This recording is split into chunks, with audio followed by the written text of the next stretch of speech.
adequate notice of this meeting of the Library Board of Trustees was sent out by email to our official newspapers, the Asbury Park Press and the Co-Star. Please stand for the pledge. I pledge allegiance to the flag of the United States of America and to the republic for which it stands, one nation, under God, indivisible, with liberty and justice for all. Roll call. I do have two excused absences. That's Johanna Robinson and Maria Rondinero. Got them. Jimmy and Danielle have a meeting tonight. Julie and Dan. Yeah. Yeah. So that's Okay, well, and Yeah. the first person I'll call is Jimmy, and he's not here. Jerry Buckfusco, No. not here. Bruce. Here. Casey. Here. Darlene. Here. Me, I'm here. Maria, not here.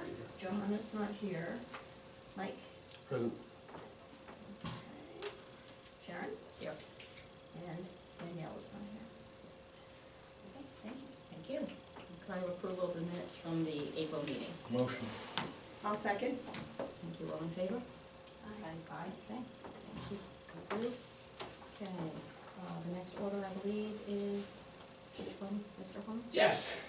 And just so you know, the order of the meeting, Lewis will talk after me about the updates on the program. He will then go upstairs while Darlene and Sharon are giving their report, and then Deb, who's covering upstairs, they'll do a switch, so then Deb can be downstairs to go over hers.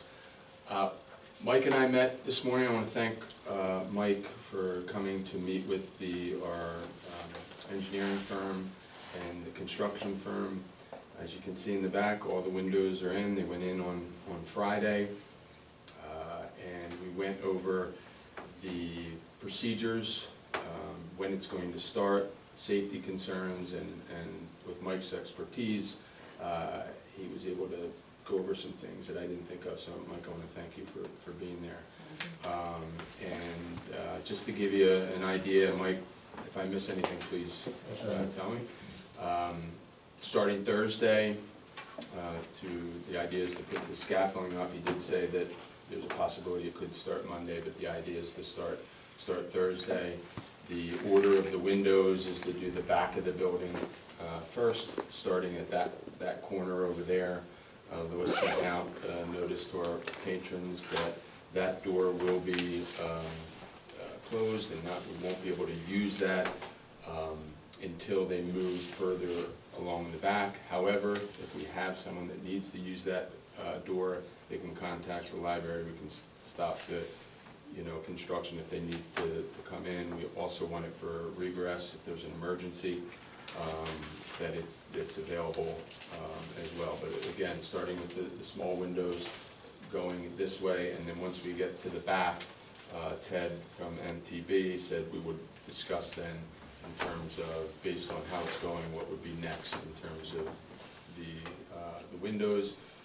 The idea is so when we're starting here, obviously we will have that door, we won't be using that door, and the back wall of the building, we will only be allowing the adults to be using the computers and looking at the books on this side of the wall for safety concerns, if anything was to fall while they're working. Lewis, I didn't tell you yet, but you and I are going to be going up on top and moving down all the pictures, okay?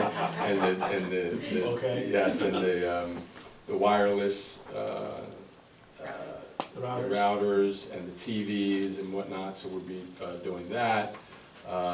We did talk about when we do get to the sides and to the front in terms of what bookshelves need to be boxed up. Michael did also talk to them about putting something down to prevent things from falling down behind the bookshelves. Trying to remember, Mike, what else did we go over? Those are the main items. We also expressed a particular sensitivity specifically in the children's area. Over on the adult area, the existing bookshelf provides a nice barrier, so we can just kind of partition off that section of the work. much more open in the children's section, and the children might be harder to wrangle. So we just need to see exactly what their impact is, and if we do need to restrict children's access while they're working in those areas. An ideal world, he's thinking maybe you could do it as quickly as a window a day, so it might not be a prolonged activity, but nonetheless, we want to make sure that it's safe and adequate. The biggest areas of moving books are going to be on the two front walls, where the books actually protrude a little bit off the shelf. You know, so Dave suggested we just get those out of there so they're not bumping into them or damaging them. The balance of the books, they're just going to tarp over, and they're going to put a protective sheet just on the top of the bookshelves, which should also bridge the back because the shelves don't go all the way to the wall. I know some of them have blocking in there, but I'm not sure if all of them do. And the only other item is there's above the door, he just needs to figure out his access, because that's basically from the outside only, unless he can get into that little duct area. And then that one outlet by the children's area for the window. Yeah. We should probably get that out of his way Yeah, before he gets there. Or at least get it loose so it can be moved more easily. and also covering the computers when he gets to that front window. The tarp, Yes, you brought yes, that. he said he would tarp the computers Yeah. when he's working in there. We don't expect there to be much damage or debris or anything, but just getting dust on those things would be a nuisance. We do anticipate that he's gonna have some damage to the landscaping and grass, and he anticipates doing that. Some of the work he's gonna be doing on scaffolds, some of the work he's gonna be doing off of a boom lift. The boom lift will probably leave tire prints and ruts and whatnot, but he understands that, and he understands he needs to mitigate that when he's done. Is there any problem with where the generator is? We went over that Okay. as well in terms of how he would be able to get to that, yeah. He was initially thinking that he was just gonna use scaffold along the whole back of the building, and then we pointed out that that corner is kinda tricky, so we specifically looked at that while we were walking with him today, and he evaluated the conditions. That might be also an area, he's planning on using the boom lifts in the front of the building. Because of the trees and the moat, it might make it difficult for him to get his scaffolding up. He's gonna try scaffolding, but he might not. He said there, he would also potentially use the boom lift, because that's also where power comes into the building. So he's gotta make sure he's working safely in the vicinity of the power. You think that needs to be tarped over also? I don't know. What's that? Does anything go in there? I know it's basically enclosed, but I know at one point we had talked about that. No, I don't think that has to do, No. no. No, it's all enclosed, okay. For him, it's just gonna be kinda getting the right angle to get in there. Because it is a large Yeah. piece out there. So that's the update on the windows. Yeah. Louis, you ready for the program? Yes, sir. Okay. Okay, we had a pretty eventful last month. We had, the big event was the Writer's Block Book Fair. It was it's a big success. We had about 30 authors come present their books on display. We had about 300 people flow through the event during the hours that we were there. All the authors reported a big success, a big satisfaction with the results of the event. And plans are now in development for 2 additional book fairs in October, one for adults and one for children right before Halloween. And those dates we're looking at is October 12th for the adults, and the children will be October 29th in the afternoon, right after the school hours, stuff like that. So I'll be reaching out to the authors, including a lot of Belmar authors that missed the opportunity the first time around, to make sure they get in first dibs on the spots in there. So we're excited about that. The disability law and Medicare workshops both went well. They had light but steady attendance. Every month, new crops of people are finding they need information on Medicare and on special needs families. They're coming to these events regularly, which is good. We had an author time event with Maureen Spataro. She had attendance about 13. She spoke about her book, about the recovery and from the effects of abuse growing up, and that was good. We had a cryptocurrency event. It was lightly attended, about 4 people, but they were interested in cryptocurrency, and they all learned something new, which is great. And the Edgar Allan Poe event was well attended. We had about 30 people. We had some mixed reviews on the performance, but we'll take that into account going forward as we get additional living history performance for next year. So we're looking for that. So upcoming events, we have an author time coming up soon.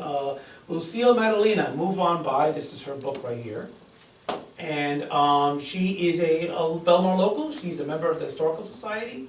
And this is a book on team management based on her experience as a dog musher on dog sled teams. So On By is a particular type of command, and she's going to use those to tell about how you can take your team and bypass the obstacles in your way and move ahead in your projects. So this is going to be a really cool one to get. We have another author time on June 15th. His name is Chris Bogart. We've had him before. His book is Sunflowers. It is a book of poetry about the war in Ukraine and describing the effects of the war and how it's affecting people there. I've seen bits of the book. It's actually very good. Chris has been here before with a very successful author time for his previous book, which was a poetry on race relations. And that went off very, very well. So I'm looking forward to having him back. I did a presentation to the Women's Club on the history of the founding of Belmar, of the Belmar Public Library. The presentation was well received. The video of the event is now up on the website. If you're interested in the story behind the founding of the library, it's actually quite interesting. It's fascinating what the ladies went through. So if you're interested, please visit the website on the history of the library page, and the video will be there. Some technology issues to update you real quick. Deep Freeze has now been installed on all the public computers.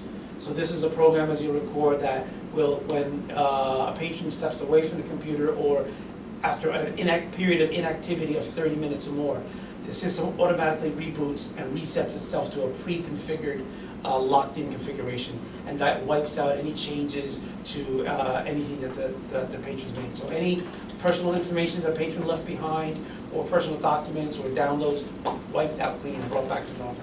So we won't have any privacy issues anymore. A new printer to replace the Kyocera printer is on order, and it's currently back ordered. It'll be coming soon. Once we get it, we'll have it up and running. Also, we're getting new licenses for all the Microsoft Office applications on the public computers. This will allow patrons to easily access those programs without needing their own Microsoft accounts and stuff. And finally, the thing I have to point out is I recently attended by LinkedIn New Jersey, a library technology summit. It was an all-day seminar on the emerging technologies for the library. The two big themes is artificial intelligence and website accessibility for disabled people. I'll be looking into taking what I learned from that and seeing how we can sensibly apply some of these artificial technology possibilities in future technology movements. And as for website accessibility for disabled people, there are opportunities for us to enhance our website with like screen readers and other things that can make people with disabilities be able to access and view our website more easily. So, and that's it I have. Oh yes, I'm sorry. Juneteenth, the next big event. My bad. Okay, Juneteenth will be Tuesday, June 18th at Taylor Pavilion. The orchestra is set. The John Luckerbill Orchestra will be returning to perform for us. They're doing that as part of a grant that they get every year to perform, and they like to perform for us when they use that grant, so we're very happy to have them back. Speakers are currently to be determined. The current speaker that I normally have is unfortunately unable to make it, and she just informed me today. And so I'm now currently looking to see other speakers. The theme of this year's event is the story of Juneteenth. And we will be having mini red velvet cupcakes to serve everybody. And we are planning to have a panoramic display designed by our very own Bruce Fahey with images from the story of Juneteenth to illustrate the event as well. So we're looking forward to have a really nice display for that as well. And with that, yes. So if you have any ideas for Juneteenth, we were in contact with the speaker from last year, and we were happy with her, and there was a kind of a debate, and she just called us today and said she can't make it, so that's like a #1 tomorrow for us. So if you have any ideas. What was the time on that? 7 p.m. 7. For Juneteenth. So what is it? Is that Thursday? Tuesday. Tuesday. Tuesday. It would have been Wednesday, that's right. the 19th, but Taylor Williams was unavailable. Yes,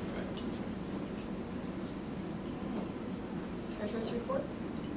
yeah, Oh. please, yeah. Excuse me. Thank you for your attention. All right. Our budget amount was $609,000. Spend to date was $160,284.88. Waiting to pay vendors was $8,024.97. So with our spend to date and waiting to pay is $168,309.85, which gives us a balance of budget of $440,690.15. And that again is still not the entire That's only the budget. second Yes, quarter. That's right. Okay, any questions? Okay, my report is actually very short, so we'll be happy. Last month, I think I mentioned that we had a wonderful speaker that was here. Lewis had managed to find this young man called Zach, and he came in and he talked about homelessness in our area. And one of the things that we discussed after he had done his presentation, he did a year-long research. I mean, he visited homes and he visited shelters, and he really is an unbelievable 17-year-old. But one of the things that was mentioned was that he said that a lot of the homeless people, what they really needed were watches. They just don't know what time to report, what time to be at the shelter, what time to go for a job interview. If you don't have a watch, you never realize, cell phones is one thing, but a watch is another thing that's really, really important. So with keeping that in mind, Louis and I had a couple of discussions about it, and I knew that Bruce, our wonderful helper upstairs, is very good with graphic design. And he came up with a beautiful design that I'm sure you've seen. It's been on the Facebook page and so on like that. And all we were doing, was, have a seat right there. We're collecting watches. So I picked this up from my mother today. I was visiting her. She had a Timex watch, which was one of hers, and one of my dad's old watches.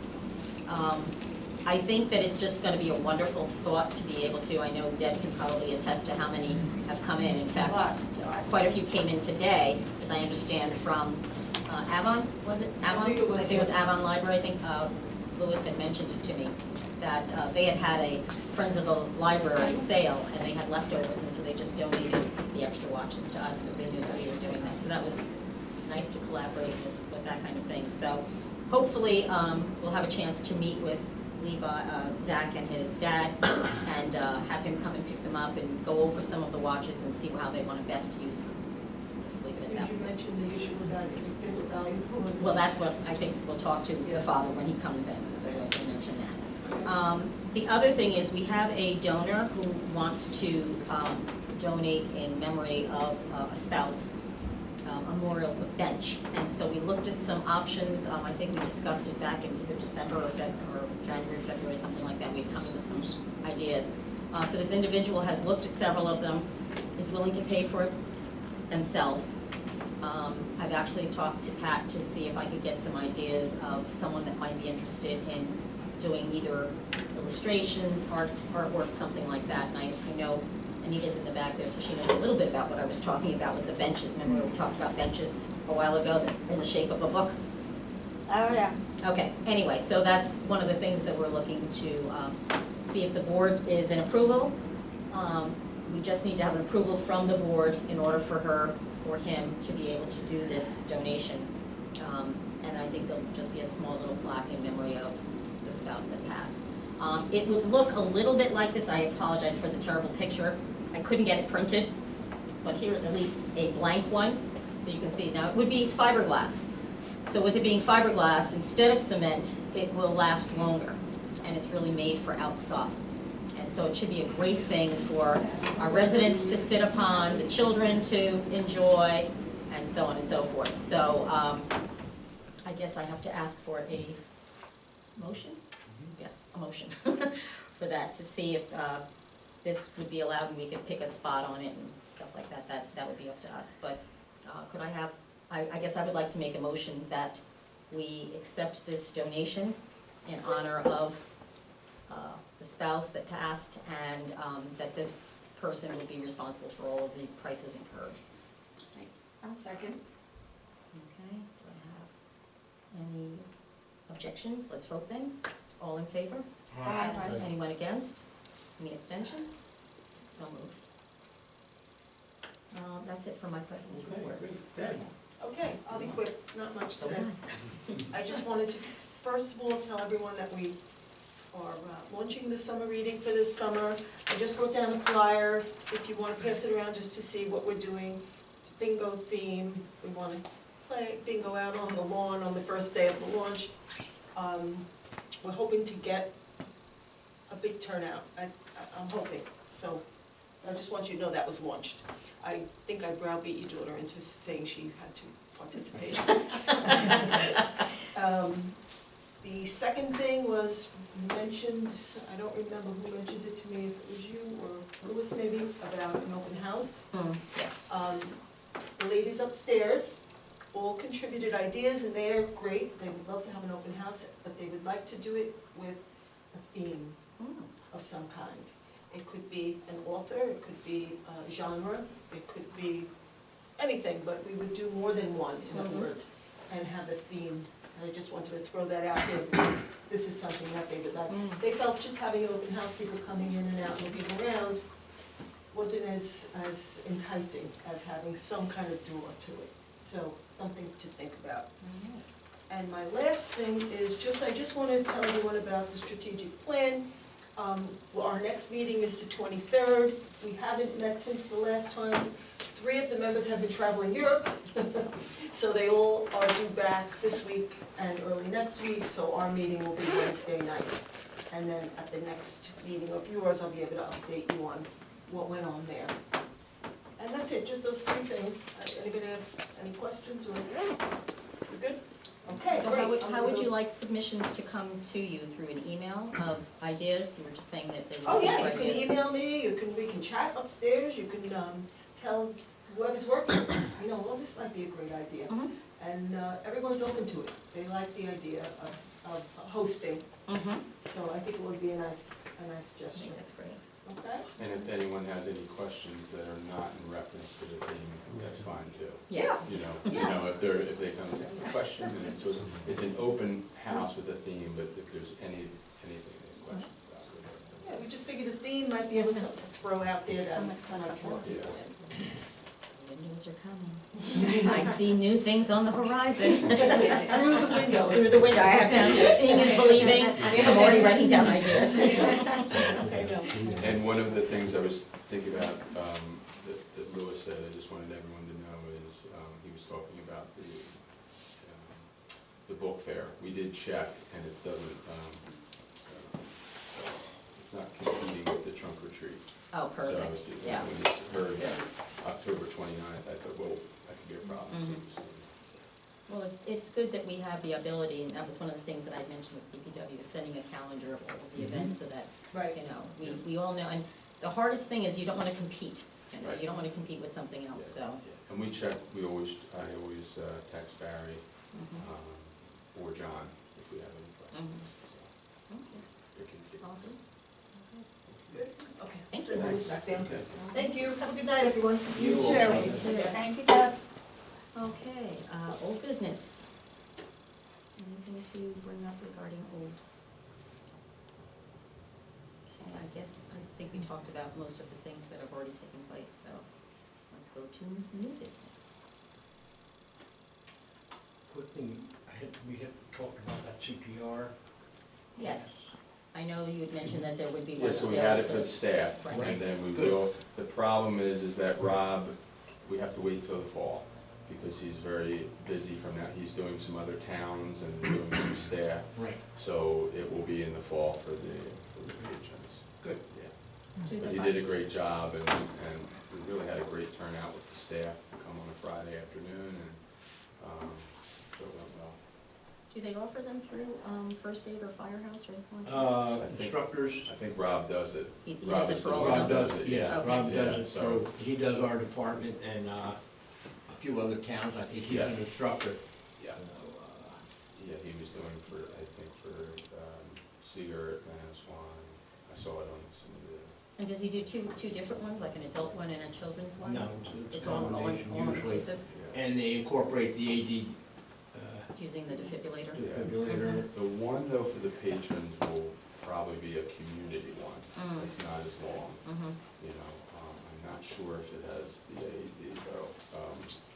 There's, It for, should. for the community, for the staff we have, but I'll check. Yeah. So I know we offered it at one time in my school district, Yeah. but I don't know if all the schools offer it I know for the staff. Belmar does it. It should be coming up in September. It's good, it's a two-year card, it's good for 2 years. And all of the AEDs now are the same in the town. So we had a different one before, but we want to make sure that they're all the same. Yeah, which one we able to operate. Yeah. Okay. Good. Any other new business? All right, this is a record, ladies and gentlemen. Okay. Public comments? Renita Pecorelli, First Avenue. First December concerts. Originally, Roe did this 10 years ago, and if you've lived here a long time, you remember things like the Seafood Festival wasn't advertised on Friday, that was for the locals, and you'll get those DJ cards for the party after the season. So the concept was Pat Roddy would open the season and Pat Roddy would close the season. It was like a thank you to the residents. It was, he's a native, he's a rock, he's a musician, he's a professional. There was never supposed to be a summer rock series. There was never supposed to be 6, 7 concerts. It was just a thank you for the residents, a beginning to the season and an end to the season. Going over your budget, you pay $600 for each one of these bands, and the Kid Rock Band, these students that are students of Danny White, are getting $600. When you paid Mr. Ray, who's a professional children's concert, $400. So again, I question how these decisions are made and how this money is spent. I'm wondering about the wraparound benches that were outside in the trees. They're gone. Those wraparound benches that Miss Sharon spent years and years. We have new ones that we're putting up because there was some of the benches, we had some people that were getting cut on them, so we have new ones and we're waiting for the DPW to put them out. They're in They're our already shed. in town. Yeah. They are in town. So the yoga classes will have at least 50 people, and you have to make new classes. You pay these teachers $50. To me, that's an insult. These are professional people that spend hours and hours and hours on their craft. They've created such a craft that they draw 50 people, you have to make another class, now you have 50 more people. You should have restaurants and all kinds of information about Belmar and that hallway up there to let them, they all come from different places. They could go to lunch and use our businesses. And you're paying these teachers $50 an hour for the class. I think that's despicable. And of course, my opinion of Juneteenth. I think that is the essence of white privilege, for a white band to decide that a white band with white jackets will play for those slaves that the white people had enslaved for years is, to me, insulting. And red velvet cupcakes, did the slaves get cupcakes? No, the slaves got nothing. They just were released, and Juneteenth, they were released 2 years after the Emancipation Proclamation. And can we please at least book Taylor Pavilion for Juneteenth now, for next year, so we can get that date? Thank you very much. Oh, can we cover the generator while we're doing all this work, because the children that play back there, apparently that's a very unsafe spot? Can we make like a little fence around that? Can we put that somewhere in a list of things? Oh, and can the open house, wouldn't that be a better plan if it was after the strategic plan was finished? And then we could, show them the strategic plan as they came through? Just my opinion. Next. Thank you, Anita. Hi, my name's Sam Marzarella. I live diagonally across from the library, and I bought my house 24 years ago. One of the reasons I bought it where I did was because I love looking at the library. It's great. You guys do a good job keeping it up. And I like the benefit of having it here, and I like what you guys do. I'm a member. But I have to tell you, I have a bit of a problem. Let me just be very brief and to the point. What you're doing with the concerts, and by the way, my colleague's comments were unexpected. She commented a little bit about the summer concerts. What you're doing is not legal according to state law and according to the Belmar ordinance. I'm a lawyer. I've been a lawyer for 40 years.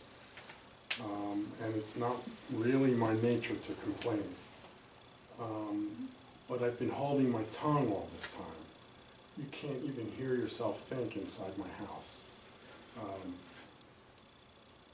I have for you selected provisions of the state law that applies, as well as the Belmar ordinance, not the entire thing, but just select provisions. And if you have any doubts after reading these, and I've highlighted some important portions for you in yellow, if you have any doubts, I can dispel those doubts. You're invited to my house. We'll sit in the dining room and we'll have a conversation, or we will attempt to, while the band is playing.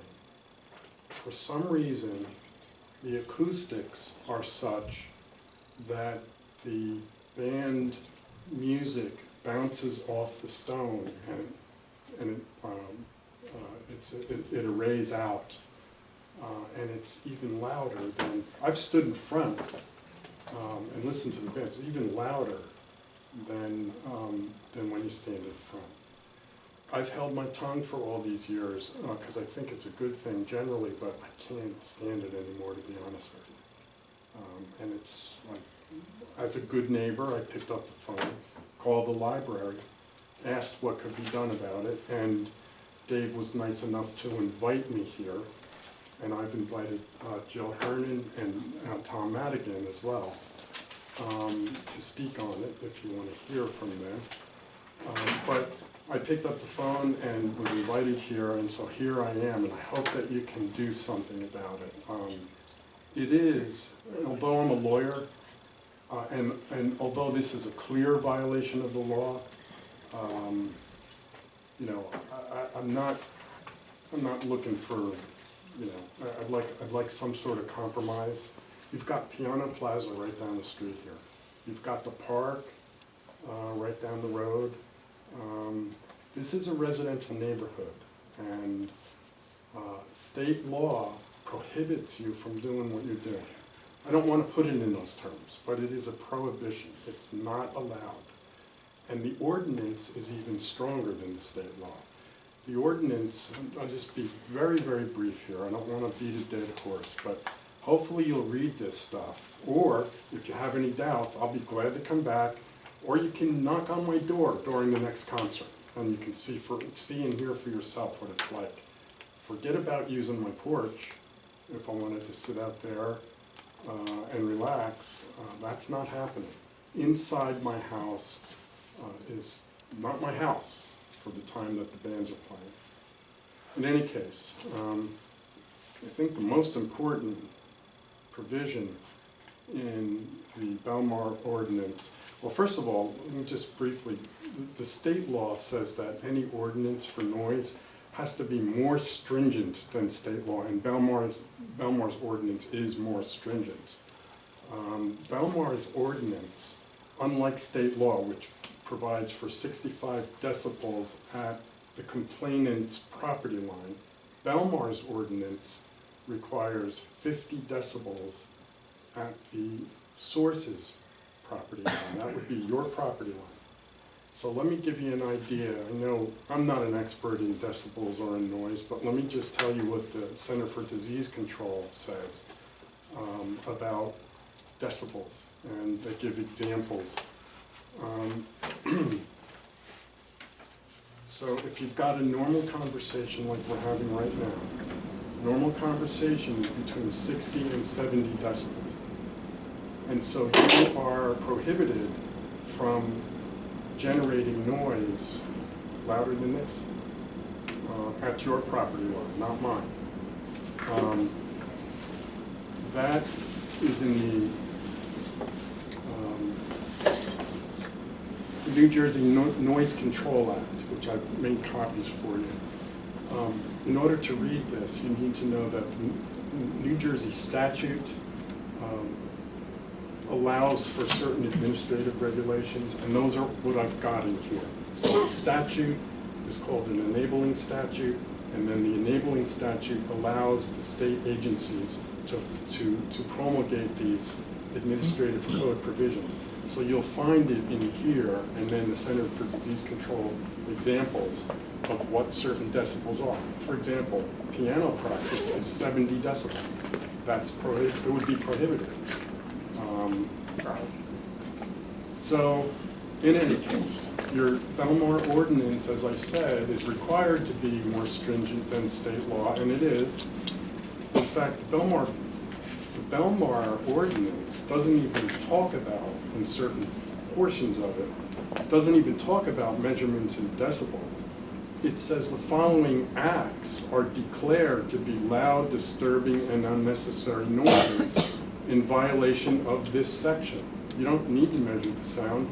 You just need to know that section C, and by the way, this is on page 3 of my of the statute here, the ordinance. Section 16, 3.2, section C is one of the acts that are declared to be a nuisance in and of itself, no matter what the noise is the playing or operating of any radio, phonograph, television, musical instrument, or other machine or device for the producing or reproducing of sound in such a manner or volume as to cause a noise disturbance to others in the vicinity. That's just the act. Don't have to measure the sound. Additionally, under section E, nor shall a loudspeaker or mechanical device in a fixed or movable position, exterior to any building, which you have, or mounted upon any aircraft, motor vehicle, or motorboard, such that the sound therefrom is plainly audible at or beyond the property boundary of the source. Okay, so if it's plainly audible, you've got a loudspeaker outside, and it's plainly audible beyond your property line, it's prohibited by our ordinance. I don't want to go over all this. It's all here. I don't think you'll have questions. The ordinance is pretty clear. One more real quick observation, and I said it before and I'll say it again. The Belmar ordinance is more stringent than state law. It's 50 decibels in all residential zones, and that's highlighted on page 6 here in the table. So 50 is less than a conversation.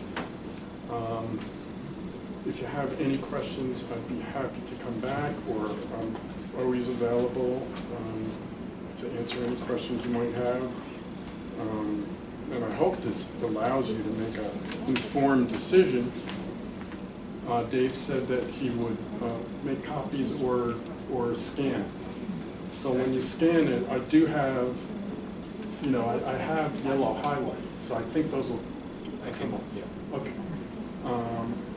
And that's all I have, and if Tom or Jill want to say something, to them, but I would emphasize the noise is really bad. Hi, I'm Jill Hernan. I love what you guys do. Thank you for serving the community so well. I love music, and I'm also not a complainer, but I can tell you that it's very difficult to have even a phone conversation with Dan when he's in his house with the windows closed where the concerts are going on, and certainly not outside or with the windows open. So as an example of how loud it turns out they are, something that you don't really experience until you experience it. I hope that there's a way that you guys can continue doing what you do without impeding on the community, young children, elderly, people who are working a lot of days in the morning. Thank you.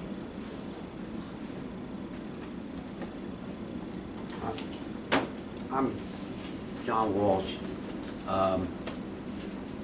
I love what you guys do. I'm just trying to figure out, I like for what's best for the community. How many concerts are there? 5? 7. There's 7. 7. So they're an hour long, hour Usually 15. They're usually about 2 hours. 2 hours, okay. Yeah. So 2 times 7, 14 hours. 14 hours out of 365 days that brings this community together. I think if it was my house, I'm not a lawyer, but I play one on TV. If it was my house, I would be saying, you know what?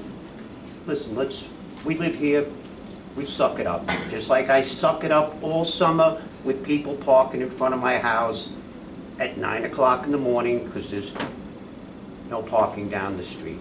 I mean, that's for the better of the community. I understand where you're coming from. And decibels, I had a psycho living across the street from me with a hot rod with his motorcycles and stuff, so I know all about decibel. And we're from the same era, Woodstock, and if you read the album, it said, must be played loud. And I'm not saying it should be played loud, but I'm just saying, you know what? It's 14 hours out of the year. 14 hours. And what I used to do in the summertime, I wouldn't even go down to the beach. I would go down all week. I'd go somewhere else. I think it's great for the community. It brings the community together. This lawn is packed with people having a good time. And you say, bring it down the street. Okay, bring it down the street. Then those people are going to complain. That's what happens. It's just like the seafood festival. We don't want it down here. Put it up here. They put it up the street. And it was concrete jungle. It sucks up here. Bring it back down. We bring it back down. So it's down the street again. I mean, I understand where they're coming from. But I also think sometimes, you know, you look what's for the best of the community. If that brings the community together, that's a good thing. Could I reply? You sure can. I Like I don't said, I'm not a lawyer. Just No, don't I do that. understand that, and I don't want to be one in this context either. That's why I didn't pick up the phone for 10 years and complain about it. But we don't have the option of sucking up something that's not legal. This is a statute, not only state, but a local ordinance. You can't just suck it up and ignore the law. You don't have to be a lawyer to understand that. And also, yeah, it's 14 hours out of 365 days. And in some of those hours, I had my dog passing who had to listen to this. So there's real life going on inside these houses. People come home from work, they're beat, they want to take a nap. Maybe some people are arguing, maybe some people want to have fun. Our time and space is being dominated by the library concerts. And that is why it's illegal. This is not a commercial area, this is a residential area, and that makes all the difference in the world. Well, you said about the law and ordinances, and it's illegal to have stuff hanging from your mirror. It's illegal if you're supposed to have your wheels parked to the curb. That's all. Do they go around enforcing it? No, they don't. Could I make a suggestion? Yeah, this period is really for you to be talking Oh, I'm sorry. to us. No, that's right. I just don't want an argument to start. I'm not you know, an yeah. argument. And just give another opportunity, if you wanted to speak to the board. My name is Tom Yeah. Madigan. I live next door to Yeah. Sam, and I know Pat Roddy, and I love his music, and I also know he's a bit of a ham, and he just tends to like run late. And, you know, when you're just sitting, relaxing, if it gets into like 8:30, 9 o'clock, you know, if it gets too late, that's when it gets to be like really, it can be really, it's just, you know, it can be really annoying. So, I mean, if he could be reined in, and I know it's tough because he's good at what he does, and and maybe the volume could be checked, but you know, maybe he could be, you know, when it's time to end, just tell him, you know, that it's time to go, and because I mean, I've known him for years, and he's a great musician, but he's also, you know, a bit of a ham. So maybe he could be reined in, and that would be, because you know, when you get home, you had a bad day at work. It's just nice to relax, watch a little TV, and when you hear that blasting, you know, well past, you know, the hour that it should be, that's where it gets me, so. Well, normally it's a public comment period and we don't have discussion back and forth, but if Yeah. I could just say, you know, to everyone that we're gonna take the information that you've given to us, we're going to go to our attorney just to make sure we understand, the town attorney, make sure you understand the law and what you're telling us. And I've heard words like compromise and working together, so I'm hoping that after we talk to our board attorney, and we will get back to you in terms of, talk to the board as the president. Do you agree with that? Oh, yeah, Okay. no, I definitely want to. I mean, this is, I think, news for most of us. I've lived here 28 years and was not aware of the decibel number. I have neighbors that are way louder. I think the ultimate This answer is is, all summer long, all summer long. I have a lot of renters next to me and, yeah. But I also wanted to know, and I know we're not discussing it now, but since you do have information, is there anything that ties in with like weather conditions? And I'm not being funny, I'm being very serious about it. And we have wind, and I know sometimes I can hear bar A as if it's right next door to me, and it's not. So I was just wondering if in your information that you have there, and it doesn't have to be now, I know you're getting us information, so that's what I was just also wondering about too. I will look, although I've looked already and didn't see anything with respect to that. A lot of this stuff it's very technical, and I'm not an expert. But we know 65 decibels when we hear this conversation. And so that's what I'm going by. There's all kinds of technical things. I'm sure weather has something to do with it, but I'm not expert enough to be able to supply you with those answers, but I will look and I'll get back to you if I find anything. Mike, did you want to say something? yeah, my child's bedroom is less than 200 feet from the steps, direct line of sight. It is loud. I live with it because I think it enhances the community. I think the bottom line is, we take our first concert, put a decibel meter on the property line, it's above 65 decibels, we pay the fine and cancel the rest of the concerts. I think it's that simple. Makes me terribly sad because I think it's a fantastic benefit for the community, but we can't be in violation of law, so if it exceeds the decibel meter, we I think a compromise would be keeping Pat Roddy and counseling the I others. don't think there is a compromise that exists in this particular instance, because we need to abide by what the ordinance says, according to the lawyer, and it sounds quite reasonable. I just think it's unfortunate, because it is such a nice amenity, I think, to the community. But I think the answer is, we put a decibel meter on the property line, In addition to. we pay a fine on the first one, and then we just cancel the rest of them. In addition to the concerts we have here, we have daily music. I mean, I don't want to call out any names of places because I don't know if we're still being taped, but there's a lot of restaurants around the area that play music every night, outside music. I'm sure they're not aware of, because no one wants to be in violation. Well, Sam, I think So, yeah. you've given us the information. I'll go to our attorney, and then we'll get back to you on talking about like a compromise, and is that okay? Are you okay with that? Yeah. Who is the attorney? I'm drawing a blank, help me out. I don't It's deal George with, McGowan. I don't, George Is it McGowan? George McGowan? Yes, George, yes. yes. Okay, George, I I- could call him directly if you want. No, yeah, I Okay. spoke to the mayor about your concerns, so he told me to say, hear the comments, and then check with the town attorney. Okay. Yeah. The library uses the attorney. I don't talk to the attorney very much in this position. I did in my previous position, but, so, okay, Sure. great. All right. Any additional comments, concern? Can I have a motion to adjourn? A motion.